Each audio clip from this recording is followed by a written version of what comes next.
Hello, Rio Hondo campus community.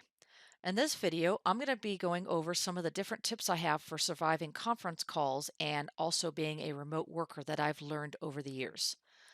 I've been doing these types of calls since 2008, and I've done probably thousands of them with as far away as the Middle East, Europe, Asia, with dozens of people on the line. And so I've learned a lot of different things for what works and what doesn't work. So my first tip is if you don't need to talk, keep yourself on mute. Nobody wants to hear you breathing heavy or coughing or eating food or, just, you know, being noisy in general. There are people on the call who want to actually hear the information that you have to say. And so you want to be respectful to them. If you're going to be goofing off, talking to other people, keep yourself on mute. However, on the flip side, you need to know how to unmute yourself when you need to. Sometimes questions are going to be asked of you, and you're going to need to be able to reply. And also, sometimes you're going to want to ask questions. And so you need to know where is it that you actually go in Zoom to actually unmute yourself, as well as remute yourself. Third tip I have is use a headset and mic. It will help you hear and it will also help you be heard. This is very important because there's going to be possibly a lot of noise in the room, and if you don't have a headset on, you're not going to be able to hear very well. Fourth tip is a webcam is not always required. On my calls, I'm going to not require a webcam. However, in industry, some companies do require it. So it's important to understand and know how it works, how to mute yourself on it, how to unmute yourself on it. Because for some reason, if they're paying you to be in a meeting, they expect you to actually pay attention. So know that a webcam is not required, but it is actually helpful. If you have a webcam, know how to mute the video feed because sometimes you don't necessarily want to actually transmit your video. And so there is a way in most conference call software to actually mute your video feed. Next one is know how to use the chat to actually ask questions if you don't want to interrupt the speaker. Sometimes on some of these calls, they ask that you hold all questions until the end. However, they will also say that if you want to ask a question, use the chat, and either somebody who's monitoring it will reply within the chat while the speaker is talking, or they will actually use that as a reference for what are all the questions that are going on. Now, for instructors, this means you need to pay attention to the chat. Because some of your students might not have microphones on the computers that they are on. So this may be their only way to communicate with you. So if you're a student that doesn't have a microphone, make sure you use the chat to ask your questions, and instructors, make sure you pay attention to it. Now, when you go to join a conference call, please use your real name so folks know who you are. Don't use any kind of funny names or nicknames or whatnot. We're going to be taking attendance possibly via the conference call, so make sure you use your real name so that you actually get credit for attending a class. The next one is technology fails. Be ready for when it does. Just last week, I was supposed to be on a conference call and the technology where you were using it failed entirely. So we went to the backup one and it failed entirely. So we went to the third one and it finally worked and they were able to conduct their conference call. So that's not the only type of technology that can fail. Your headset could fail. Your computer could fail. So be ready for when it does. When it does fail, make sure you have alternative ways to possibly connect. Your smartphone can be used to connect up to a conference call. Your tablet can be used to connect up to a conference call. There have been many times when I've conducted conference calls and the only thing I had on me was my tablet. So I used it. So be ready. Technology is going to fail you. You're not going to have it available. Know how to deal with it.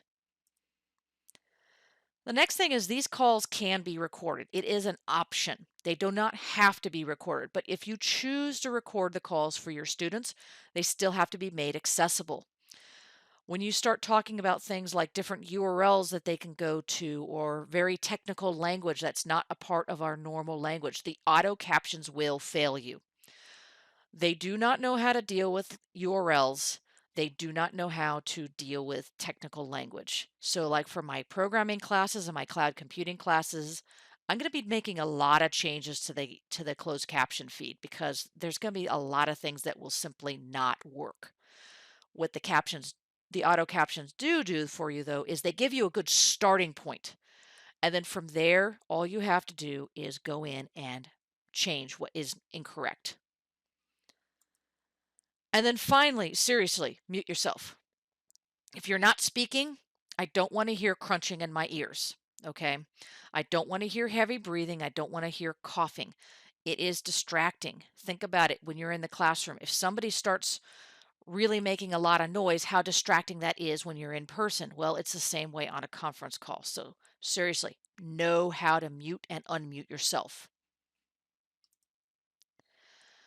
Now, my next set of tips are for how are you going to survive working via remote, whether you're a student or an instructor. And the first thing you want to know is stick to your schedule. Okay. We have a schedule as on-ground instructors. You have a schedule as students. So stick to it. If you get up at a particular time, keep getting up at that particular time. Keep eating and trying to actually get yourself ready by a particular time. The only thing that's going to change is that for some of you, you're just going to simply go into like a office or a room or somewhere where you have your laptop or computer and you are going to attend class remotely. However, for others of you who do not maybe have a computer at home or don't have internet at home, then you're going to need to actually come in on campus. So you're going to need to actually make sure that you leave on time. At some point, we will return to on-ground classes. So you're going to be very thankful that you stuck to your schedule and that you don't have to entirely upend your life. The next tip is seriously get dressed. Okay. There are multiple reasons for that. One, if you use a webcam, what you see is what you get.